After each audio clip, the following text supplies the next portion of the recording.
Good afternoon. I come to you today with a story about a true war hero. This story hasn't been told, but this story is true.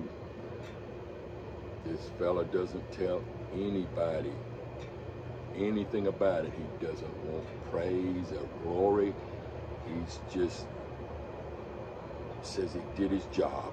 He did what was right. That's all he did. Now here is the story. Now this man is my friend. And I knew him for a while before I knew this. But he said one little tidbit and I just kept picking at it and picking at it and picking at it until I finally got the whole story from him.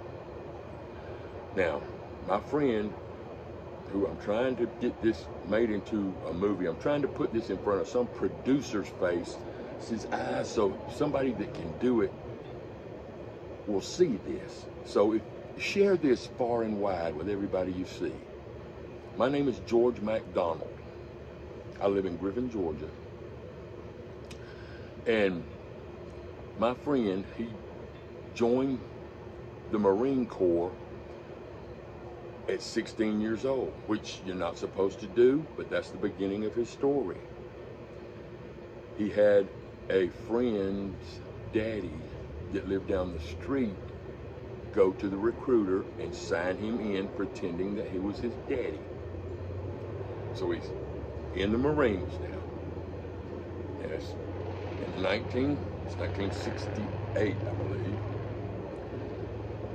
And after he goes to basic training and goes to his training school and turns 17 by then, he becomes a medic in the Marine Corps. Okay, they go out and they're having a conflict with the North Vietnamese soldiers. They're getting attacked. My friend gets shot in the knee. He goes down. The lieutenant in charge comes running over to help him. He stepped on a landmine.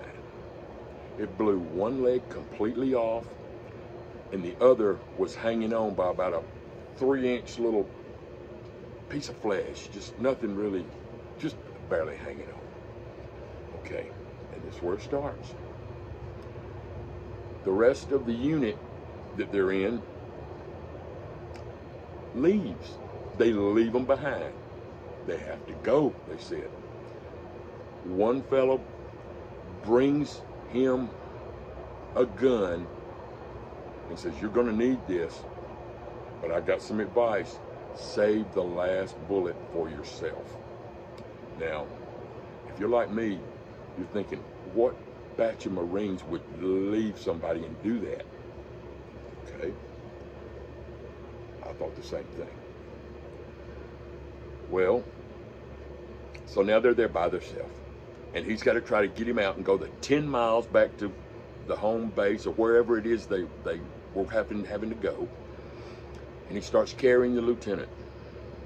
The piece of leg just dangling, just flipping around as he's going. And eventually he has to stop and take a break because he's a 17-year-old boy and he's carrying another man on his shoulders, along with all of his medic stuff and whatever all he had. And so they take a break. He sits the lieutenant down, and the lieutenant says, "Son," he says, "we're not going to both make it. There's no way both of us can get out of here. Go now and save yourself. Don't worry about me. Leave me here. I'll be all right. Leave me the firearm." He wouldn't do it. He said, "No way. I cannot leave you here, Lieutenant. I cannot do that. No." So the lieutenant tells him, "Take your knife and sever the rest of that leg off. I want it gone now. That's the only way we're going to make it then if you're not going to leave me." So he says, "No, I'm not going to cut that leg off." The lieutenant says, "I'm giving you a direct order, Private. Cut it off now." So he reaches into his sheath, gets his knife, it's gone. That leg falls off, it's gone. Chilling. He picks him up They continue going. He makes it the 10 miles.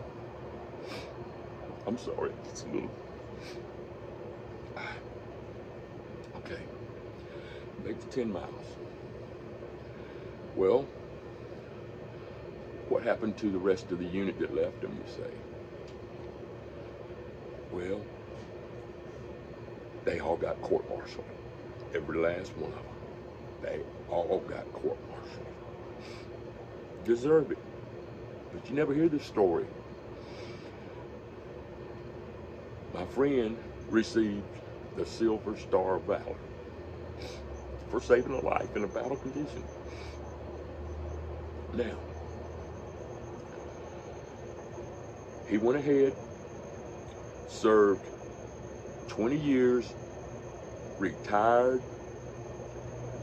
They even gave him a .50 caliber machine gun as a parting gift, fully automatic, with the banned ammunition and everything. Everybody don't get those. I didn't know anybody got them, but that's something else. Now, I want you to fast forward. Fast forward approximately 30 years, give or take. I get the number maybe a little wrong, but it's close to 30 years go by. My friend is with his girlfriend, and they pull into the Walmart parking lot. They get out, and he looks over and he sees a man with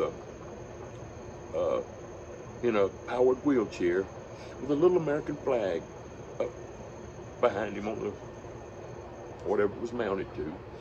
And he said, I've got to go speak to him. I've got to go talk to him. And his girlfriend said, why? You don't know him. He said, we're the same. We are the same. So he goes, he talks to the guy. They're talking 30, 45 minutes or so. He didn't think anything about it. They left, and the previous version that happened right then, it's a little different from this live version I'm telling you now, but this, I double checked with him, and this is the correct way that part happened. Him and his girlfriend went home, and the more he thought about it, the more it just bothered him, and then it hit him. That was the lieutenant that he saved. So he didn't ask him where he lived and all, because he loves everything America. Everything. He goes back over now to the lieutenant's house since he knows where he lived. And he told him, first he got him a big American flag and affixed it to something good and sturdy to put on his wheelchair.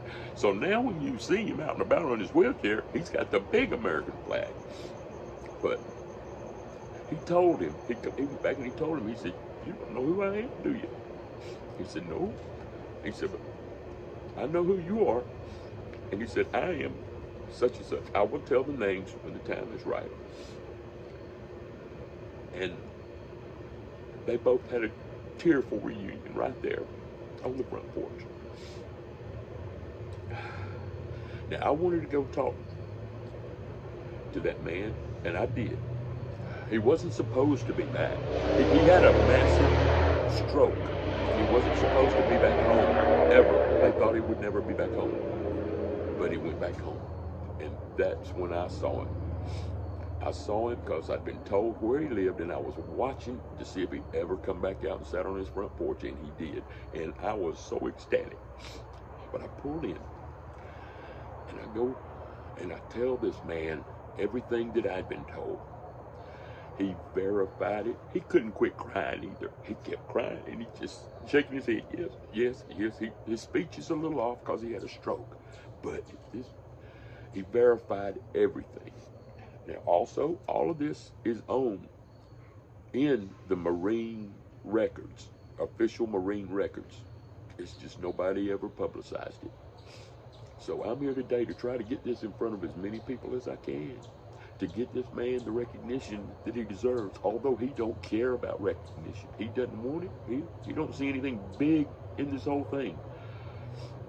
But he said, That's what you want to do. That's what you want to do. And I'm not doing it for him. I'm doing this because everybody should hear this story of selflessness. True selflessness. And we need more people like this.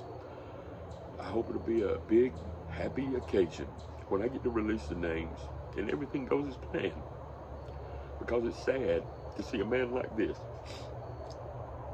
People trash him all the time. They don't know who he is. He's homeless. Yeah, he's homeless. You've seen him. Nicest guy. First one in line to help you do anything you need. And not want a thing for it. He'll work like a dog all day to help you. And don't want anything. Nothing. So please,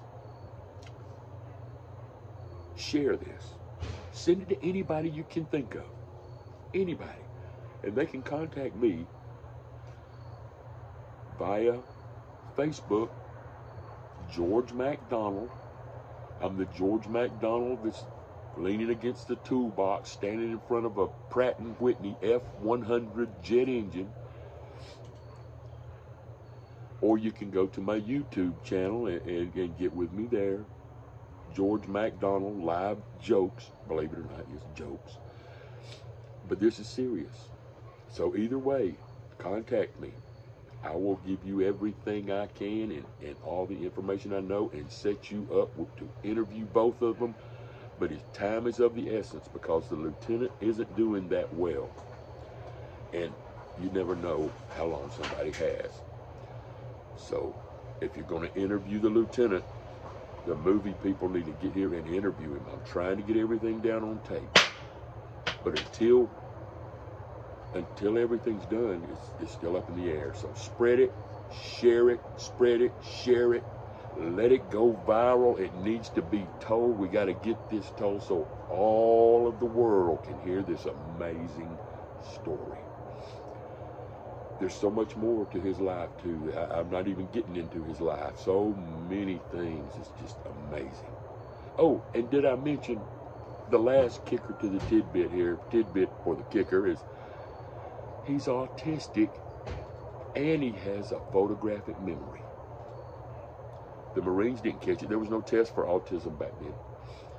So there is now. But, so he's autistic. It just keeps getting bigger and better.